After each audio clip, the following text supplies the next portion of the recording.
Yo, it's Cass and Chris. We got you in the mix. Yeah. We say goodbye to the gloominess and the rain. Bright-eyed pupils when we peep the waves. Until we get sipping our local IPA. Welcome to the city built for leisure and play. Cause we're living. Welcome back to the Livin in San Diego podcast. Episode, 288? Somewhere in that zone. We're right around there. We got a guest on today. We're going to get to him in a sec.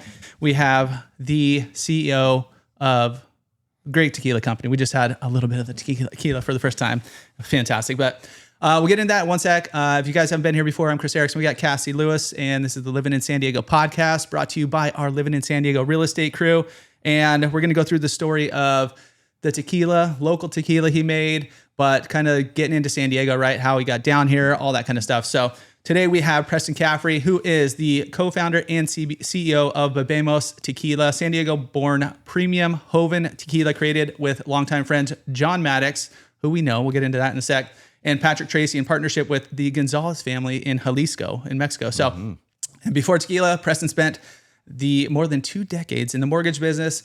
And the idea of eventually becoming Bebemos began with a subscription tequila club inspired by his wife, Shiloh's company, We Drink Bubbles. He also has a company called We Drink Tequila. So welcome, Preston. Yeah, we Thanks do. for joining us. Thank you for joining us. And like we were just talking before, right? Like tequila, when you think of tequila, you're thinking, what'd you say, Jose? Jose as a kid, like that's the one that just ruined most people, right? Yeah. Unless it's like in super sweet Margarita mix, it's disgusting. No, there's no win with Jose Cuervo. It's a headache right there, for sure. Yeah, that's right.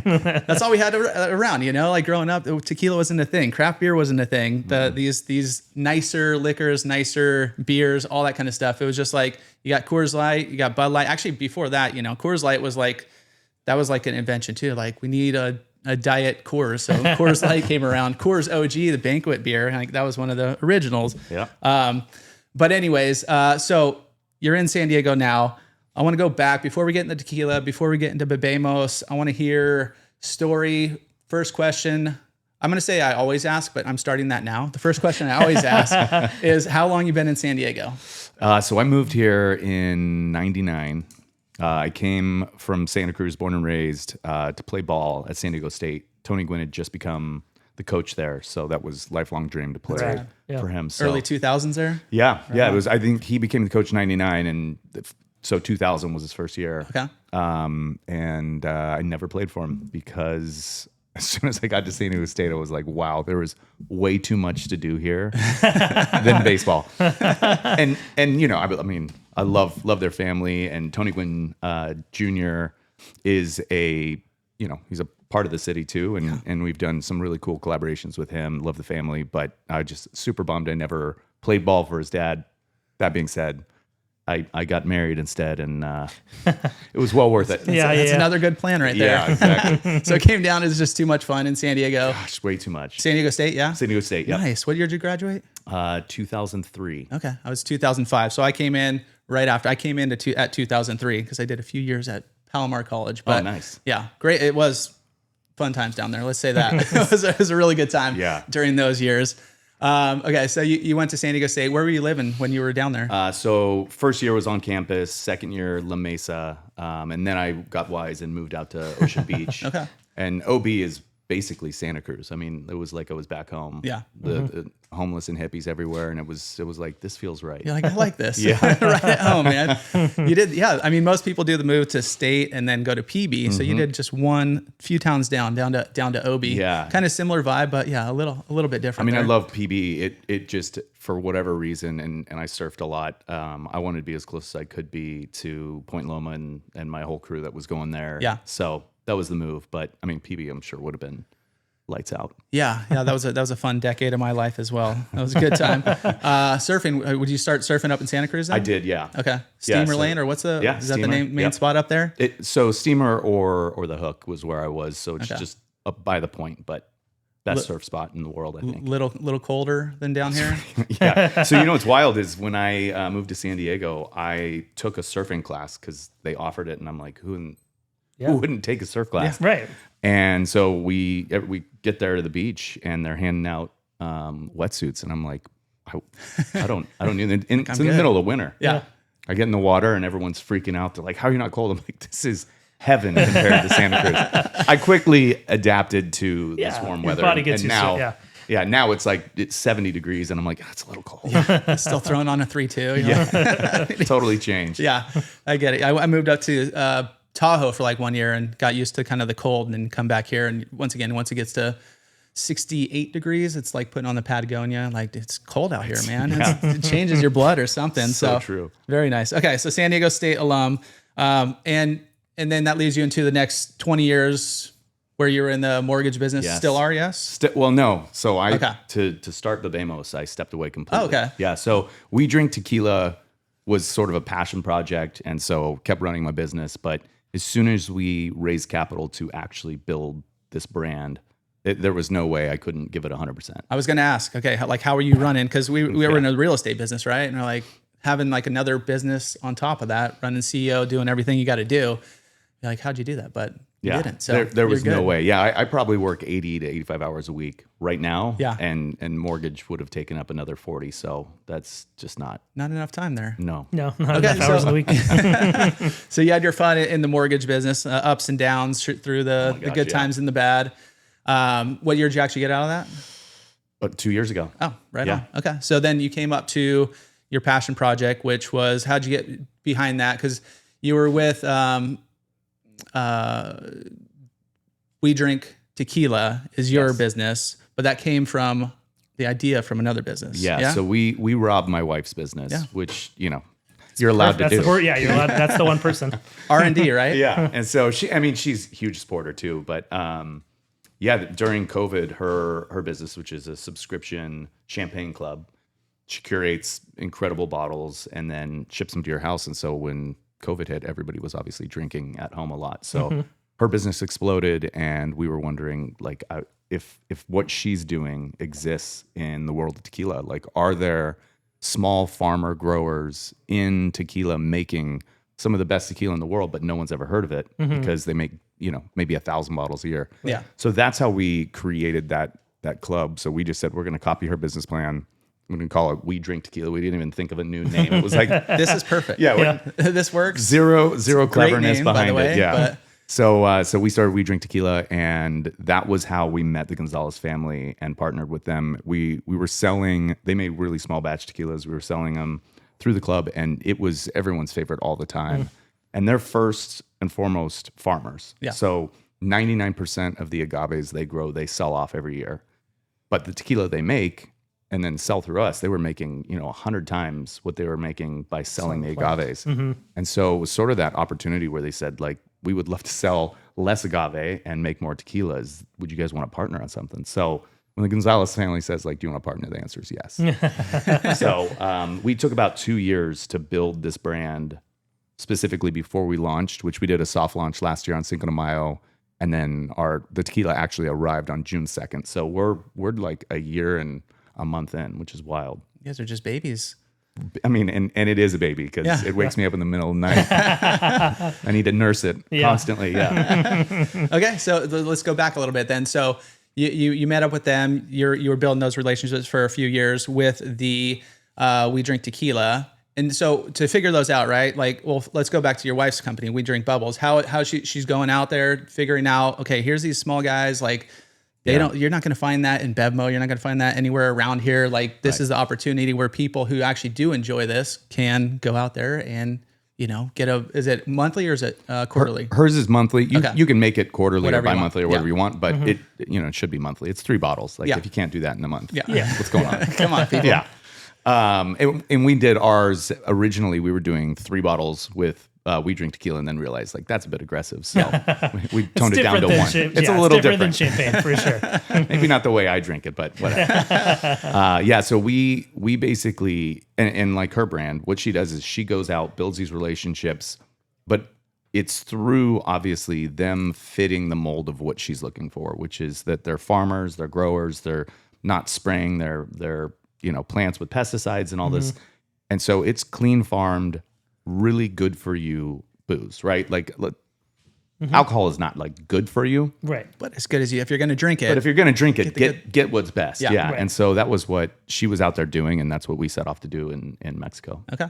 And so how do you guys set that up? Like, I mean, it just sounds like a fun adventure, right? Like you have this idea, you're like, dude, we need to bring some tequila that people, just small batch, people aren't here. You're kind of on a little hunt. So you head to Mexico, right? Like how does that come about? Where are you guys actually searching? I mean, the area on a map's not too big, but I'm sure there's a lot of tequila in there, right? Yeah. And the thing is there are, I'm not sure how familiar you are with like a nom, but that is the number that dictates the distillery. Okay. So there's only a couple hundred noms, but there's thousands upon thousands of brands. And so essentially people are almost private labeling their tequilas through these distilleries. Right. But to partner with a distillery and actually make the tequila yourself, there's very few people who are doing that. Mm-hmm. So we went down sort of like ignorant. We didn't know really the world or understand it. We just knew we wanted to find really good tequila that we could drink and wake up the next day and still go. Right. So we went down, and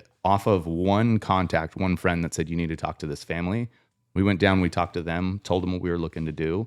They plugged us in with another family who we met with. They told us about two other families. So we started just hopping around meeting some of the coolest people in the world. Now, unfortunately, some of the tequilas that they shared with us that were theirs, we were like, it's not going to work. Yeah. Mm-hmm. But there were some that we were like, this is the best tequila I've ever had in my life. Yeah. And we love you. How can we tell your story? And so that was what started We Drink Tequila. And then we brought down Patrick Tracy, and he did like mini documentaries on these families. Oh, that's rad. So we were sharing their story, sharing the tequila. And then through that, with the Gonzalez family, it was like, let's do this on a bigger scale. Okay. Let's hear some stories from Mexico. How'd it go down there? I just real quick, did you guys share it like in a newsletter to the people that were part of We Drink Tequila, or was it like, how were those stories shared documentary style? Yeah. So basically what happened is we brought on 50 founding club members. So friends of ours that love the vision, love the idea, gave us a little bit of money.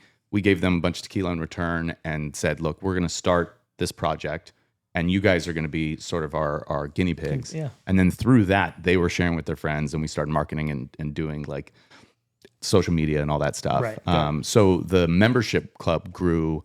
And so through that we were just in direct contact with everybody. It was all via email. Sweet. Every quarter you'd get an update. This is the family. Here's the video about them. And then we would send it in like a custom wood box with like all this, stuff to tell the story. That's rad. Yeah. Yeah. It just makes it intimate when you know what the story of what you're consuming. Yeah. And like you can go down too far of a rabbit hole there, but I mean, it's like to know like, yeah, the cattle I get is from Brawley, from Brant Beef, and right. I know them and I know the family and I know the story. Like it's different. You enjoy it differently than if it's just like, that's a piece of meat. Yeah. I used to be part of a wine club where I proposed to my wife up in Napa. Like it's called Culeto. I don't even know if it's there anymore, but that was like my favorite part. You get 3 bottles. We probably did it quarterly. Yeah. But they had the best insert, like brochure thing that talked about the wine that you were drinking, but then what's going on there. So I love that part of those clubs is the stories and some of that stuff too. Yeah, the story is what matters. You know? That's how you build the brand, right? Totally. Yeah. That's I was just thinking back to St. Archer when they were building their brand here before they sold. And they were kind of doing the same stuff. They had a sports background, skating and all that kind of stuff. And that's kind of who they brought on. So they were kind of building these stories about, I mean, it's a little bit different for beer, but kind of the vibe of the brand and what they wanted to tell through, little mini documentaries and stuff like that. And they grew obviously a huge brand off that, right? Yeah. Really quickly too. Yeah. I mean, multiple times too. Yeah. They did a great job. And I'm a huge fan of what they built. I mean, that was impressive. Yeah, for sure. Yeah. They, I listened to the dude Mike Taylor, now he's like a commercial investor but sometimes he tells stories back to those times. It's pretty cool. Pretty good little podcast. I think it's called the Mike Taylor Show. Maybe? I have no clue. I'm going to go with that. Yeah. Okay. So We Drink Tequila. And you kind of, going that route too, you kind of had a built-in distribution, right? Like where you had, here's our club. Mm-hmm. You guys are getting tequila every month. Let's introduce another awesome tequila coming in here. So you kind of already had that going through there. And then, so you're going down there, you're finding these tequilas. You guys decide, okay, we want to make our own tequila. Yep. Met the family, did all that kind of stuff. Now you're going through that whole process. How long did that take from, actually idea to where you guys are getting a bottle in your hands? Because first off, tequila takes a long time, right? But then you're going through iterations and I'm sure distribution. I mean, there's a lot of things you just don't think about, right? Yeah, there were a lot of times, and I'm kind of OCD in the way that I do stuff. I have a vision. I know what I want, and then to get there is always the struggle, because you got to carry a lot of people through the mud to say, hey, this is what we're actually building. Yeah.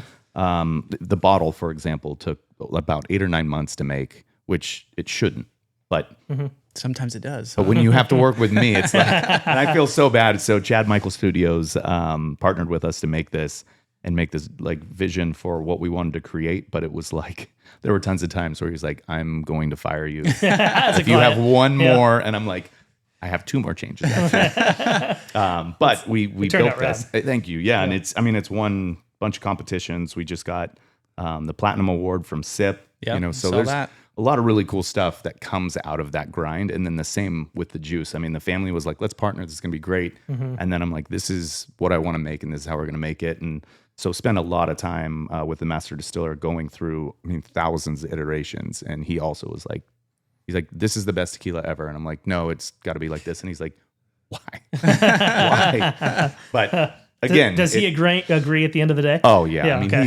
He's very, very happy, but it was the process getting there. And I try not to be an ass, but I think I am sometimes. Sometimes you got to get what you need. Yeah. You got to just keep pushing a little bit. So how good's your palate then? I mean, if you're like little tasty notes, you're like, oh, I need a little bit more of this and this. It's got to be pretty good. Yeah. I'd say like I don't have a lot of gifts and strengths, but God gave me a huge Italian nose. And because of that, I can smell a lot of things. And your palate really is your nose first. And then you just have a couple senses on your tongue. But like, that's really what it comes down to. And so thankfully I have that. And which is why I do love wine. And really eating and drinking it all benefits the nose. Yeah. Yeah. My nose doesn't taste good if it smells good. Horrible. Broke my nose when I was a kid and haven't been the same since. Oh, gnarly.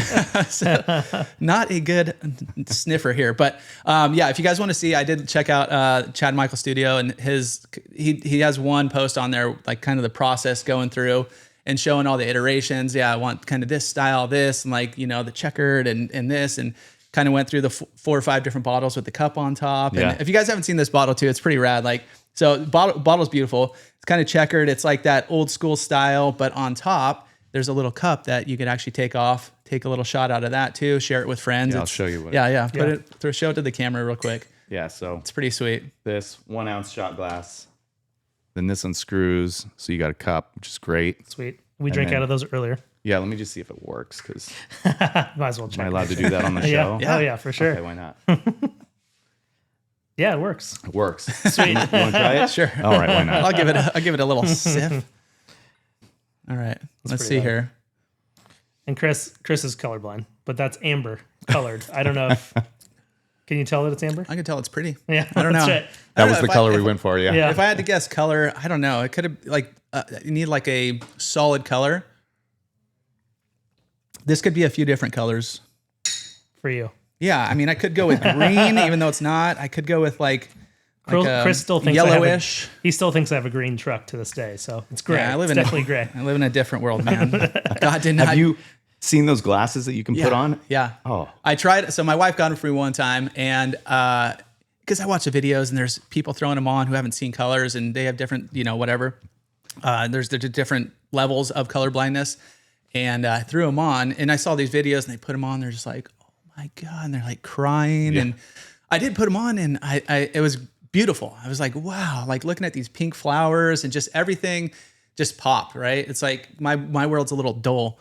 And I was like, yeah, but I don't really want to have this like it's a crutch kind of thing. Like I could only see these cool things when I put these on. I'm going to get them again in the future now that I'm thinking about it. But I wore them for probably like 2 or 3 days and then returned them. Yeah. I could see that as a crutch. Yeah. It's like everybody had that one friend in high school that was always like, have you ever seen that movie? And you're like, yeah. And they're like, have you ever seen it high? Yeah. And you're like, that's right. You had to be high to see everything or do everything. I'm like, okay. That's right. Yeah. It was, So anyways, maybe I'll get them back one day, but not today. But you guys, from the SIP Awards, you guys all did win double platinum. It's all like crowdsourced, so it's not just like a bunch of judges up there. That's too. Right. So you guys obviously are doing something right with the flavors and the packaging and the whole vibe. I mean, it's really cool to, like you said, go back to having that vision and actually getting what's in your head out to the world. Because I got a lot of thoughts, but not much comes into this world. Like I'm like, oh yeah, that could be cool. But I think so. I grew up in Santa Cruz, like I said, and I wanted to bring the vibe and the era of when I grew up into this story. Yeah. So it was this like late 60s, early 70s. That's not when I was born, but that was sort of the vibe that Santa Cruz was at the time. And so like that coastal California 1960s, 70s feel is just so cool and so nostalgic for me. And I'm like, we have to make that what we are. So that's, I mean, the amber glass and everything that we got going on, that's all part of it. My grandparents' side windows growing up, amber glass. Just, And it's like the amber reeded glass. Yeah, a lot of people are like, I swear I saw a bottle like that at my grandma's house. And I'm like, yep. That's what we're probably going did. for. That's rad. Now, we don't miss the orange shag carpet that was in my grandparents' house, but the glass or the is pink rad. toilets. Or the or avocado toilets too. Yeah.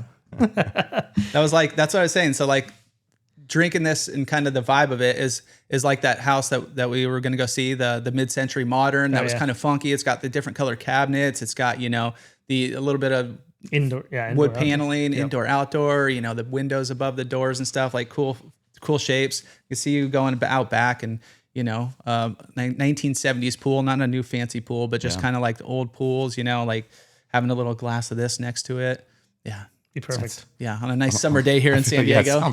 Can we do that now? Let's go. That's right. Next podcast. That's right. Okay, so you guys are in San Diego. Let's get into like where you guys are going, right? We'll get into, I want to hear some more stories too when we get back into Mexico and you know, your adventures through there, because I'm sure let's just go there. Like how it's got to be, you know, people think Mexico scary, all this kind of stuff.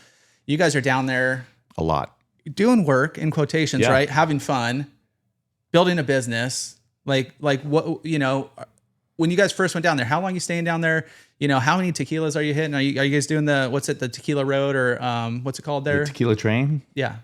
We actually have never done the tequila train, which we will be doing. We're bringing a group down and they all want to do it. So we're going to hop on there. You're going to have to. Yeah. But it's Cuervo or Herradura. Those are the only so whatever, we'll suck it up. we'll sneak some Bebemos on and that's right. We'll call it a day. Make the train fun. But yeah, so the first time we went down there, we were down for 9 days and built some incredible relationships. Like I was saying, talking to different families. The last day that we were leaving, the Chamber of Commerce asked us to come in during one of their meetings and explain what we were looking to do. So it was really cool, such an honor for them to say like, hey, look, these, you know, two white guys are trying to tell our story. Yeah. Like, this is cool. That's right. They're not here to just, you know, I think George Clooney and what they did was amazing. What they did for tequila was amazing. But everyone we talked to there is like, none of the money stayed here. Right. And that affected me too. Yeah. I was like, no, that's not what we're doing. We want to tell your story. We want to make you famous. Yeah. So that's what these documentaries and everything we did with We Drink Tequila. And then partnering with this family, it's like we partnered with them. We're not just like, hey, give us the juice, and if someone, you know, buys our company, you'll never hear from us again. Yeah. Kind of thing. So it's much more of a family and a partnership than it is anything else. Some stories, and I don't know how into the stories we need to go or share, but whatever you want. I'll give you a good one. When we launched, so Cinco de Mayo, we had decided last year we were going to do our soft launch on Cinco de Mayo. We picked 5 restaurants down the coast, starting from Roxy, then to Shanty, then to Monarch, and then 2 other spots. Let's just say, by the time you get down there, it gets a little hazy. That's what it said on the flyer too. It's just like question marks. Just follow us. Yeah, that's right. But yeah, so, I mean, this year I think we did 7 spots, which was a bit aggressive. So anyways, last year we're launching. We got everything. We got the marketing. All these people are coming. It's going to be exciting. We didn't have any tequila. I did realize that you said the 2nd of June. Yeah. Earlier. So the 2nd of June is when we were able to import our tequila, but we didn't have any and we needed it. So we got it here. Yeah. Just the right amount. Got it. And you know, we weren't driving through tunnels or anything, but we certainly found our way to get, you know, a bottle at a time across the border. It was great and we had a great time. Yeah. So solved the problem, but it was one of those things where it's like, what the hell are we going to do? Yeah. Because you can't throw a party without your product. Tequila. Yeah. So yeah, it was that was an exciting thing, and we almost actually had to do it again because we had some issues with what was going on with the cartel in the government, that little fight that was happening a couple months ago. Thankfully didn't have to, but that would have been a tougher pull because we're not bringing a couple cases across anymore. It's like it's a lot of tequila. It's a lot of tequila. Yeah. But we got it, so we're good. That's right. But yeah, I mean the cartel is real, and also the Mexican government is real. I mean, we pay them both.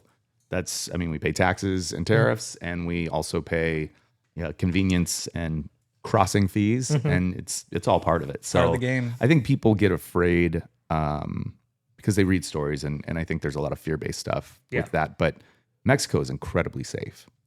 If you stay where you're supposed to stay, only go where you're supposed to go. And obviously, like at nighttime, don't get hammered and then wander away. But other than that, I mean, we've been, well over 100 times and no issues at all. Yeah. Yeah. And the area that you guys are getting your tequila from, it's probably about a 3-hour trip to like Sayulito, which is like, I haven't been down there, but my sister's been down there. It's an awesome spot down there too, right on the coast. Kind of. Yeah. So what we'll do is we fly into Guadalajara, then we drive about 35 minutes. So if from Guadalajara to Tequila Town is like hour and a half drive. Yeah. So about like 35, 40 minutes, depending on traffic on that sort of path. You're still all in Jalisco, but that's where our distillery is. So it's in Arenal. There's the tequila volcano right there in the background. All of our agaves are planted at the base of it. So like this mineral-driven soil, which kind of shines in the tequila. But then you drive all the way up to Tequila Town, and then from there, it's about a 3-hour drive to Sayulita or to Punta Mita. I don't know if you've been to... I haven't. Okay, so fly into Puerto Vallarta and go experience that, and then just drive over to Tequila Town, and it's... I'll plan it out for you guys. It's good. Sweet, love it. Yeah. It does sound fun. Yeah, it does. Let's go right now. Okay, so let's talk a little bit about tequila then. So what are people think, not all, but a lot of, vodka doesn't really have rules, right? It's like vodka's vodka. Bourbon's got a few rules here and there. Scotch has got its rules. Like, what are the rules for tequila as far as like, it's got to be made here, right? It's got to be XYZ. And I know you guys are hitting all those marks, obviously, but yeah, what's like the big story of what's tequila? Yeah, what's wild is it's similar to champagne. I was thinking the same thing earlier. Yeah. So it's like, obviously I stole my wife's business, but really deeper than I thought. Yeah. So in tequila, so in order for it to be called tequila, it has to be Blue Weber agave, and it has to be grown in the designated regions in Jalisco, and all of the cooking has to either be, it can't be like smoked, kind of essentially how it's done in Oaxaca. For mezcal. So that's mezcal. So and really anything that's even outside of Jalisco or the sort of certified areas, that's all considered mezcal too. Even if they follow all the same rules, and all that. Yeah. since they're not in the designation, that's also mezcal. Oh, but and then there's a CRT, which is the regulatory board that checks everything, and they are on it. Like I know a lot of people think in Mexico it's just like, oh yeah, everything's cool, no big deal. It's gnarly. I mean, if you want to open up one of your oak barrels to check the tequila that's aging in there, you have to reach out to them in advance, get it approved. He comes out with a clipboard, watches you do it, measures how much you pull out, like certifies it, and then you pay him a fee. Oh, wow. So it's like, in order for you to do anything. And so when you see these lawsuits that are happening right now, and I don't know if you guys are familiar with what's going on. Casamigos, Clase Azul, 818, Terramana, a lot of them are being sued right now in this class action lawsuit because they found that not 100% of what's in the bottle is actually agave. So you put 100% agave on it, right? And that's certifying that, hey, this is 100% agave. But it's coming out that only like 30% of it is agave. And the rest of it is corn syrup, which has just been fermented and then snuck in. That's quite the difference between 100%. Very different than 100. Yeah. I mean, like even if it was like 10, you'd be like, dude, that's not cool. But 70. Yeah. So there's this giant lawsuit, and so the question that a lot of people are asking is like, well, if the CRT is so like crazy about how they regulate, how did this happen? Yeah. And I think that is going to be the bigger question that comes out through all of this lawsuit. But it's greasing the wheels enough, you're good to go. Yeah, I always say, I'm like, hey, we're happy to play, but no, apparently not. Well, that's better not to be in that lawsuit with them. Yes, seriously. Yeah, and back to like, Jose Cuervo, like the OG that you just think of when you go to the store when you're just growing up and, going to a party or whatever. that's the tequilas. And then recently, you know, as we age, as we get older, I haven't been really into tequila, been more into whiskeys and those kind of things. So I know a little bit about that, but my buddy was into it. So I got like Class A, whatever. And was like, oh, I'll try little Casamigos. And it was good, right? It's like, I said, oh, dude, this actually tastes and smells like vanilla and this and that. And then I kind of read an article about, it is vanilla. Put some vanilla in there, and it's like, I was like, oh, okay. So then I started looking at, you know, I just got him my buddy a bottle for his birthday, Lalo, which is just like a simple, you know, Don Julio's son, I believe, something like that. And now owned by Tito's. Oh yeah, yeah. Tito's nice. just bought him. Okay. Nice.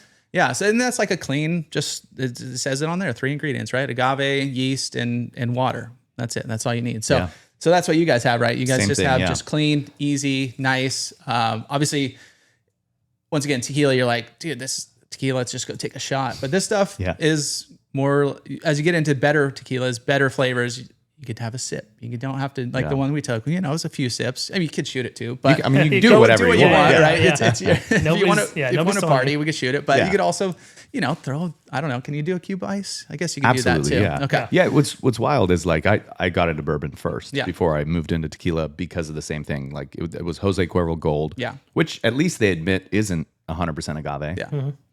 But that stuff wrecked me. And so I'm like, I'm going to be a bourbon drinker. That's my thing. So whiskeys, bourbons, scotch was all about it. Sip it, mix it, do all those things. And that is what brought me into this new world of tequila, because I didn't realize that there were tequilas that were very intentional and very intense, the same way that bourbon is. Because in that same world, I mean, there are whiskeys that are, you know, $5 and they'll catch you on fire. But that's it exists good, everywhere. Yeah. And so it's like, hey, let's take you into this new world with tequila and where it can go and what it is. And what we're doing is even more unique because it's a joven. So it's a blend of blanco, unaged, reposado, which has been aged for 8 months, and añejo, which has been aged for 22 months. So ours has one more ingredient than Lalo, which is oak. So we age it in oak barrels, but we take those 3 and then we blend them together so that you get the freshness and the brightness of an unaged tequila. You get a little of the cooked agave and sweetness from the reposado, and then some spice from the oak barrel on the añejo. And so from that, you get this really long flavor profile, and it's all pure tequila. So you feel good later. Yeah. Yeah. It's like if you go to a place, you get they have those 3 tequilas in there. Usually you see this bottle in 3 different bottles, right? So you guys went, okay, let's combine those. Let's stop screwing around. And really what it was is we were like, there is no expression for tequila, right? If people are like, oh, I don't like blanco, or I don't like añejo, or I like, you know, this. So for us, we were like, look, if you say, I don't like tequila, it doesn't mean you don't like it, because you might like an extra añejo and be like, oh, that tastes like a bourbon. I would drink that. So really what we wanted to do is say like, well, if tequila was just defined in one sip, what would it be? And that's really where we got the joven concept to push that forward. Yeah. Awesome. And you guys are growing it from San Diego. I'm assuming that's like your first place where you're distributing and going out to bars. You got your salespeople going out like, hey, you know, hitting the road. Where else are you guys right now, and where are we going? Yeah. So San Diego, this is our home backyard. Like this is the city that we're building our brand around completely because we love it the most. Now through that, we're expanding because the demand has called from Orange County and Palm Desert. So we're in both those locations right now. Sweet. And then we're also in Nashville because Patrick lives out there. Okay. And he would quit if we didn't at least like you gotta get it down here. So we're in Nashville. Best Brands is our distributor there. They're awesome. And we're in about, maybe 75 spots counting liquor stores, which is amazing to right out the gates. And in San Diego, we've got like over 400. So it's really cool. In one liquor year, stores and bars and all that restaurants. Kind of stuff? Yeah. Okay. Yes, and we just got into Bevmo and Total Wine, which has been really cool. Incredible. We didn't want to do like their national stuff, of course, but we're like localized. Yeah, absolutely. So that's been nice because a lot of times people will say like, where can I get it? Yeah. And I'm like, oh, Seaside Market or Meritage, and they're like, I don't know, can I go to Bevmo? And we're like, gosh, we got to get approved with Bevmo. Yeah. Let's just get in there. So yeah, and they've been great to us, which is really cool. It's been at Meritage for a little bit though. That's the little wine shop right there. In the Meritage is awesome. Yeah. And they do a great job of telling the story. Like we were saying, story matters. And so when you go in, they're not just like, it's a pretty bottle, whatever. They're like, hey, this is what's going on here. And they sell a lot, which is really cool. That's good. And again, I think because when you tell the story, it helps. Yeah. Well, that's why back to beer. That's why we kind of purchase a lot of the beers. We like Virgin beer. It's got a local story. Local boys own it. It's, we kind of know that crew. Back in the day, Ballast Point was like a local spot, not a local spot, but it grew up here in San Diego. Oh, yeah. So did Stone. And so like, yeah, all those stories behind it is like, especially, San Diego people are pretty proud of San Diego. So it's like, let's support the local crew. Right. Yeah. And so you guys, like, do you guys know somebody what was the first spot you guys got into here in San Diego? It was the 5 spots that we did on our the tour. Yeah, Okay. the tour. Yeah, so the very first spot we got into was the Shanty. Yeah. So it was awesome. Just talk to Mike. He's the coolest guy. If you guys haven't been to the Shanty, go. I've been to the Shanty. It's been been a while though. Yeah, it is the best dive bar in all of San Diego. Yeah. Yeah. Now they have the outdoor space too. So if you don't want to be stuck inside, Yeah. get a little air outside as well. Yeah, But and I think they just replaced the carpets. So, all right. first smell a little in better. 60 years. Yeah, but They're growing up. And then you guys have some cool collabs too. Like, I think it was on your Instagram where you guys posted you were down at Bub's in downtown San Diego. Yes. You have a nice little collab with Tony Gwynn Jr. Yeah. He's got a little margarita down there. yeah, he does. And it's actually a lot of places have started asking. So I think it's served at like 16 or 17 bars and restaurants now. But it's just, we simply just called it the Tony Gwynn Jr. Margarita. Yeah. But it's sort of a twist on a skinny margarita, and it's got pineapple juice and a little bit of orange juice in it. And it is so easy to drink, especially on like a hot day like this. It's perfect. dangerous. Yeah. Yeah. Yeah. And he came down and he was, shaking up some cocktails Yeah. for us, and it was rad. really cool. How'd you get that hookup with him? So I met him. Well, I've actually met him through 3 different people, but to kind of push this forward, Teresa, who is Villano, is married to Andre Reed, amazing woman, and she's like, look, he loves tequila, he loves you guys. Let's just make this thing happen. And so it was her idea to say like, let's do a cocktail collab, and I'm like, that sounds like the best way to do it. For sure. That's a good way to do it. I thought I was going to get to throw the first pitch out, but no. Not yet. yet. I haven't gotten that. Not No. yet. Yeah, you got some time to do that. So Yeah. you got a little bit of time to come up. Okay, cool. And then, so we got the tequila going. I had a few, let's get into a little bit of, well, anything else on tequila before we go on? We can still talk tequila, but about Bebemos. If you guys haven't gone there, go check out, local Bebemos now. So Yeah. Yeah, I won't go like too nerdy on, Let's get on nerdy, what makes man. us. I wanna hear it. What we do differently, but Yeah. our agaves are harvested at 7 to 8 years. So that means it is a very mature, very ripe fruit. Yeah. And I always compare it to like if you take a green mango and you eat it, you're going to be like, crap, that is not ripe. good. Yeah. I need to add sugar or something to make that palatable. Whereas if you take a ripe mango, you're like, oh, heaven, this is the best. So the majority of the tequila industry does 3 years on their agaves. So we're 7 to 8, mostly 8. And so this is an incredibly ripe fruit. Then when we distill it, most places think of like a bell curve. When you're distilling, the first stuff that comes out of the still is poisonous. It'll make you go blind.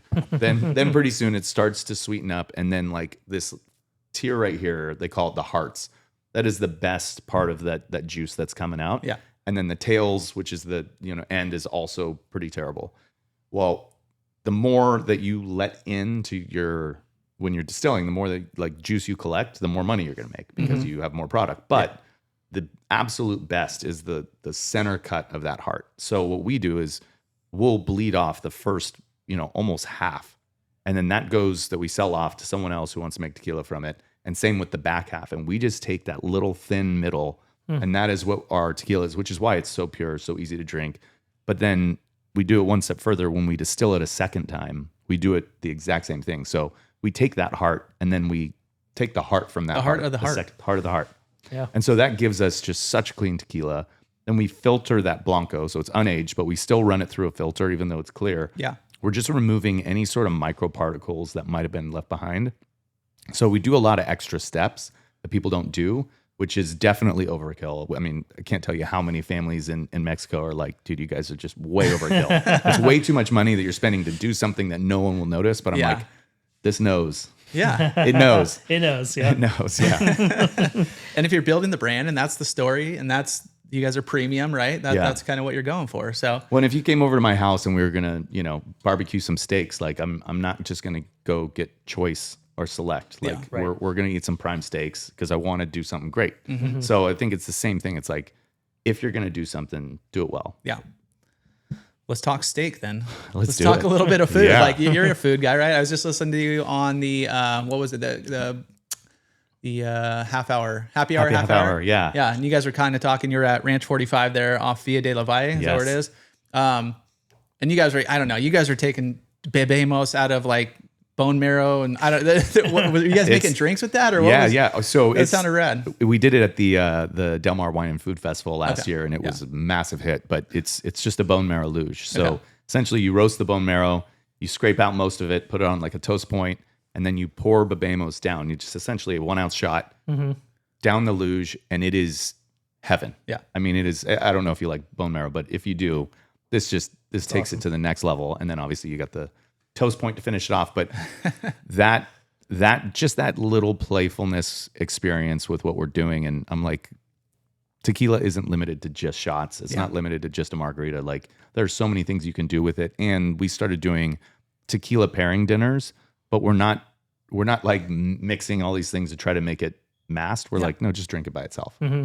It goes incredibly well with steak, with popcorn. I mean, you name That's it. a good steak or popcorn. You watching a movie, you eating dinner, whatever you want. Man. Either way, yeah. What else do you need? Love it. But yeah, anyways, I love steak. Eric Brandt, who owns Brandt Beef, which is Ranch 45, is a dear friend, and they arguably the best beef that you can get in the state and maybe the country. But we eat a lot of meat. I'm a big fan. I did 30 days of only meat. Okay. And it was the best thing I ever did. So what's breakfast then on your 30 days? Of meat? Beef bacon. Beef bacon. Okay. Yeah. Lunch? Lunch would be like a ground, and I was doing lamb and bison and beef, but I would do like ground lamb with a little more beef bacon. And then dinner would be like a ribeye or two. Okay. But I was averaging like 3 pounds of beef a day. All right. And I lost weight. I was going to put on muscle. Okay. Testosterone shot through the roof. Mm-hmm. It was like, I'm like, how? And my cholesterol dropped. Really? Which is the wild thing. Everybody talk to my doctor about that. Yeah, I don't think it's very doctor approved. My doctor thought it was the stupidest thing, but we did. But when you do the test, I mean, what are they going to say? We got blood results before and after. And after, he was like, this goes against everything I would ever advise someone to do, but it worked. It worked. Yeah. Wow. Yeah. So you still on the meat diet? I eat a lot of meat, but I'm not on the diet because I'm a foodie and I love everything. And I'm Italian, so it's like I still like vegetables and things like that, but I would prefer to just eat meat only. Yeah. I feel best when I do that. Yeah. And drink nice tequila. And clean too. I mean, it comes back to like meat's probably one of the cleanest things you get if you get it from a good source, right? Yeah. Like you're like, I mean, it's meat. Throw some salt, some pepper on there. Yeah. That's all you need. Are they opening a new spot in Encinitas? Ranch 45? No. I thought I read something that the old Chico, remember that on the corner there? Oh, across from the ice cream spot? Cali Creamin'? Yeah. There's something else going in there. I thought it was connected to Ranch 45. So it was the so Pam and Aaron, who both worked at Ranch 45. She was running it, and Aaron was the chef. Okay. They opened up their own spot right there. Oh, they have. Yeah. Okay. So there was some sort of connection. And they're serving Brandt beef and everything. Okay. So cool. Yeah, and she's incredible, and Aaron is, I mean, top-notch chef. Yeah. So go check it out. Yeah.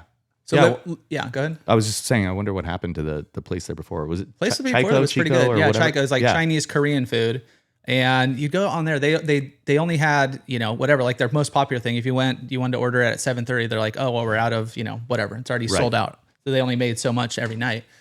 I only went there. One of our old colleagues, he loved it, dude. Yeah. So he was there like every day. Yeah. But it was a really good spot. I dug the food. It was a good little fusion mix, but. Yeah. I don't know. It's got to be a tough business. That little spot too can't be cheap. Parking's weird. Parking is weird. Yeah, that's the only. Although they've kind of changed that a little bit, like with adding that whole dirt area. Yeah, they got a little space in the back. Yeah. Okay, so living in North County, what's some food spots that you'd recommend? Like I want like the high end, but then just like I'm just gonna go grab something that's I know solid, right? Because we all have our little spots. I'm not a foodie. I'll kind of eat anything. This is just how I grew up. We just, my mom would just make, we had 4 kids, so just eat what you got, right? Yeah. But, exploring Encinitas, now we're a little older, kind of, got kids. And so we get on date nights every now and again, a little bit, not as much as we like, but what are your little spots, your go-tos in North County and some good spots? Lots. We eat a lot. I'll just kind of like work you down the coast, Lucadia. Yeah, let's do it. Valentina. I was going to say that's one of my favorites. Great date night spot. Yeah. And the whole staff there is incredible. Yeah.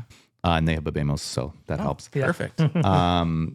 Same owner, more casual, Hamburger Hut. Mm-hmm. Great hamburgers. I would say best in North County unless you're going to drive up to Oceanside, and then Tanner's Prime is the best. Yeah. We did a whole thing all the way down the coast, me, my wife and son eating burgers all the way down. And Tanner's won. took it? Is the Oh winner. yeah. Yeah. Just I incredible. still Have haven't you made been it there? there. Tanner's is good. I haven't made it there yet. Oh yeah. Be careful. Yeah. I mean, you'll take a Dangerous. nap after you Yeah, eat yeah. it, but it's incredible. Yeah. It's on the list. So Hamburger Hut's great. Yeah. Moving kind of through the coast in downtown Encinitas. I do love Beer Garden. Yeah. I feel like it's just Solid. solid food. Yeah. Always. I mean, I feel that way about Union too. Like they just make solid food. Yeah. They know what business they're in, and they handle it. It's not like they're trying to win a Michelin star or anything. Like Yeah. they're just making good quality food. Yeah. Now, I don't know, speaking Michelin star, if you guys have ever been to Addison. Nope. It's on the list as well. Addison, Grand Del Mar, I think right now, because I mean, they've been around for forever. And Yeah. so sometimes you'll talk to people and they're like, oh, I don't like the Addison, but they're referencing 5 years ago or 7 years ago. But Addison right now is in their prime. It's the best. I believe it's the best restaurant in the United States. Oh, wow. I'm That's gonna have to go incredible. try it. And now Lilo in Carlsbad is trying to compete for that. So Yeah, they're making a see. run. Yeah. They're, Really good food. They're only a few years old too, right? Yeah. 3 years old, something like that. I think they Maybe, if just that. launched, like a couple years ago. Yeah. So anyways, that's kind of like the fancy stuff. I love Monarch. Yeah. The vibe there, the people, and so Drew and Eric, who running the show there, some of the coolest people you'll ever meet, and it trickles down through their staff. So like you're not gonna go and leave without a smile on your Yeah. face. So that's a great spot. Shanty, obviously, dive bar, cannot ever leave that Can't off the beat it. list. And I use it as like my office because I live in Cardiff, so it's really close, but also. Again, it's like Cheers there. Yeah. Like everybody knows your name, just good people. It's not sort of the same, like 8 60-year-olds. They're like pounding beers all day long. Been there I'm for a like, long time, I yeah. love those guys. Yeah. That's right. They had to shift over from Captain Kino. That was just Yeah, the same thing. exactly. Yeah. R.I.P. Yeah. Yeah. They're building another one, but it's not going to be the same. Are they really? Well, they're going to have what they're building there is like I'm assuming an apartment complex kind of thing, or condos, whatever. But they're going to have a little retail on the bottom, and so they're going to have one small space. I believe it's going to be called Kino's, but it's a new building, right? Okay. It's not going to be. It's not going to be dollar. It's not going to be Coors Kino's. Lights. Yeah. Oh yeah. not gonna be $1.99 spaghetti. It's and- not going to be right. the same spot. That's for sure. Yeah. Sorry, I that was way too many No, spots, no, but that's I, good. thought I I'd dig throw it. them out. Yeah. Yeah, I have a few that I need to go to Addison. I know that's like a supreme, maybe like an anniversary or something. Monarch, we were trying to go there the other day, but it just didn't work out. Shanty, obviously been to. You missed the Office. Office is great. I mean, so you so said the Office Shanty is your where Office, and then yeah. you have the So Office. Mike used to work at the Office, Okay. and he was running it, and then he Went over that came way. over and bought into Shanty. So that's why we kind of moved with him. We're like, yeah, Office is great, but we're Shanty Yeah, now. hey, love it. Yeah, I mean, and also you've got like PCG, and you got all these things. There's so much good food in North County. Yeah. which Yeah. we couldn't have said that No, 20 years ago. Yeah. I mean, recent years it's really Oceanside. If you go up to Oceanside at all, there's so Yeah. much stuff up there. I mean, you mentioned Tanner's, but Yeah, I there's love a lot of Oceanside. stuff up there too. Their mayor was genius because he just said, if you want to open a brewery, Have at it. done. You want to open a restaurant, done. It Yeah. was just like, So smart. oh, so smart, and that's how you rebuild a city. Yeah, So yeah, Oceanside's great. You can get lost up there. so many cool spots. All right, let's do a little overrated, underrated. All right, here we go. So since you didn't grow up here in San Diego, living in San Diego, underrated or overrated? Way underrated. Underrated. Yeah. All right, how about Cardiff Crack? Is he allowed to say it? It's overrated. Okay. I agree. So Sorry. mine's better. Sorry, John. Hey, Yeah. it's still a great spot. You guys It could is. go It's there. It is, and I mean, we still send it to people, Yeah. and Yeah. we'll cook it for people. So yes, It's great. It's like the easiest tri-tip in San Diego Yeah. to do because Yeah. it's all you do is just throw it on And the it's grill. got a good Yeah. brand. So Yeah. there you But go. if you get like a prime tri-tip and do it yourself, yourself, yeah. it's like, It's so much fun. yeah. jeez, yeah. Cardiff Reef, surf spot. I think it's just perfectly rated. Rated. Yeah, Perfect. rated. And then how about the Cardiff Kook? Overrated or underrated? I think the Kook is overrated for sure. And then last, how about like watching the sunset from the coastal rail trail, kind of overlooking Swamis on like a nice summer day like this? That's the most underrated. Yeah. Yeah. Every single time like when we come down Birmingham, you just get this panoramic view of the ocean and the Cardiff and the city, just the vibes of everything there. And I'm like, what did I do right to even get to experience this moment, let alone live in this space? Cardiff is just unreal. I agree. It's my favorite city in San Diego. Definitely the best. Not city. Favorite town in San Diego. Yeah, for sure. Yeah, it's wild. We travel around the world a lot, and when we tell people that we're from Encinitas, they know it right away, and they're like, "Oh, in Encinitas, yeah, that's awesome." And I'm like, "Oh, you know Encinitas?" They're like, "Yeah." I'm like, "Do you know Cardiff?" And they're like, "Yeah, it's the greatest place on the planet." Oh, yeah. It's like in Italy, they know about Cardiff. That's right. I know, and it's still underrated. I agree. Yeah, I agree. It is. Let's not get it too. Let's keep it rated as is. Yeah, actually, don't put any of this out. That's right. Only people living in San Diego are going to listen to this. So yeah, that's like when you find a really good spot and you start telling your friends, and they tell their friends, and all of a sudden you're like, well, it's not. I can't even get a reservation cool anymore. What's Yeah, going on? it sucks. That's like in our Instagram, living in San Diego. It's like, there's like new places coming out, but there's also like old favorites, and you're like, kind of just want, it's like a mix of, do I want to share this, or then it's going to get packed, and I don't know. It's kind of, you don't want to give away too much. Like it's like surfing, right? You're not giving away your surf spot. Everybody knows Cardiff Reef, so there's some great spots in between there and Swami's too, maybe. But we didn't tell anybody about Valentina for almost a year. Yeah, and then my wife posted something on her Instagram, and it was just place is packed. It's packed, and not like she changed that or anything, but it's just like there was a time where you could just go and get a table whenever. Yeah. And now it's like you plan ahead. Yeah. They're doing a good, so they got Moto Deli, they have that place, they have Hamburger Hut, Corner Pizza. Like that's a good little spot right there. Yeah. That's a good little conglomerate, I guess, local restaurant tours. So yeah, I anything they open, I'm a fan of. Yeah. Yeah. They're doing good. They're doing good work. Okay. Are you a Padres fan? Big time. Yeah. Yep. All right. Even though you grew up in Santa Cruz, they're my second favorite team. What's the first? The Giants. Yeah, I was going to say this guy. I'm a big Giants fan. Oh, yeah. He grew up here, but he's a Giants fan too. I lived in San Francisco for 5 years. I love that we're just fighting for a draft pick. It's so brutal. It's brutal. So brutal. It is. Well, with the team that we have, you're like one of the best batting averages in baseball. Can't pull it out. Yeah. You can muster 2 runs a night. I just wish, at this point, and the Padres need to step it up too, but I'm almost like, can we just share? That's right. Yeah. We could probably get a good team out between us both. Yeah. Probably we still don't have can't beat the Dodgers, but that's right. we'll still look good. Yeah. That's a little bit different. Not fair. No, I agree. Okay. And then let's go back a little bit. So you guys are growing in San Diego, Orange County. And I think it was a C3 podcast. Eventually you guys are going to potentially Scottsdale, but your whole philosophy is 2 inches wide, a mile deep. So just building the relationships. I'm sure that's how you had to build it with what's the guy's name? The family that you Gonzalez family and all that. So did you have a lot of these just going around here? You're mentioning all these places, Valentina, where Bebemos is up here. Did you guys have that before, or is that going through the business and now you're kind of getting a lot more connections, business, meeting Tony Gwynn Jr., getting a collab with him? I'm sure you guys are going to continue on this path. Yeah, we're going to do some cool stuff. Yeah.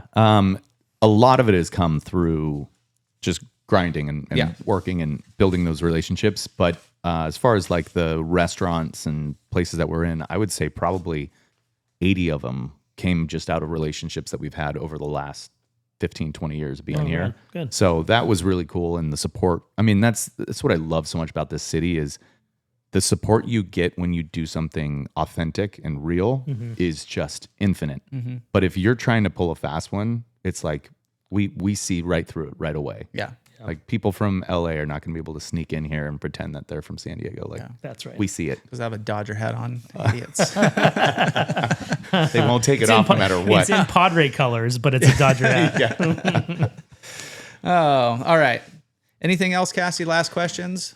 No, you pretty much nailed it. Okay. I was going to ask just one thing. You said we do have some cool things going up. Anything you could share coming up here for Bebemos that's maybe not hit the news feeds yet? I mean, the Del Mar Wine and Food Festival this year, it's October 1st and 2nd, I think, whatever that Saturday and Sunday is. Everybody in San Diego should come out to it. First of all, I believe it's the best food and wine experience that exists on the planet. And we've been to a ton of them all over. They just nail it, every piece of it. And it's the brainchild of Ernie Hahn, Troy Johnson, even Drew Brees is a partner, but like they come in and they're pushing the limits on what you can do as far as a food festival goes. Yeah. But you want to hang out there. Whereas like a lot of them, you're like just going booth to booth, eating things, whatever. And you're like, all right, let's go. We hit this. This one is like, you don't want it to end. And it's unfortunately only like 4 hours each day, but it is packed with amazing vendors, the people, and the even the other booze that's there is really good. But what we're doing this year, we partnered with Brant Beef, Ranch 45, and we've got a speakeasy that's going to blow people's minds. So rad. Come check it out. We're building a pop-up speakeasy. And so we did that last year and it was a hit. This year we're like quadrupling down on what we did. So that'll be probably the biggest thing that we do this year. Excellent. Will be the Del Mar Wine Food. Is that at the Polo Grounds or it is Polo. Okay, that's where it was last year as well. And I mean, yeah, you mentioned San Diegans love, local, all that kind of stuff. They also love a good speakeasy. San Diegans love a good speakeasy. So I'm excited for that. I'm going to go just for that, actually. No, yeah, please come. Well, I won't give away too many secrets about it, but you'll be blown away. All right. Good times. Yeah. All right. Well, Preston Caffrey, CEO of Bebemos Tequila. I think I said that right. Bebemos. There we go. Nice. Bebemos. Okay. It just means we drink. We drink. Yeah.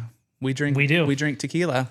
But yeah, go. Where can we follow you? Where can we check out Bebemos? Yeah, thanks. Give some shout outs there. Obviously, you guys know kind of the main shops it's at now. It sounds like it's in a lot of places around town. But if people want to do a little more research and kind of follow you guys, where should we go? Yeah, if you go to our website, bebemostequila.com, you can buy a bottle there. We'll deliver it same day shipping in San Diego. So order it now. It will show up in an hour.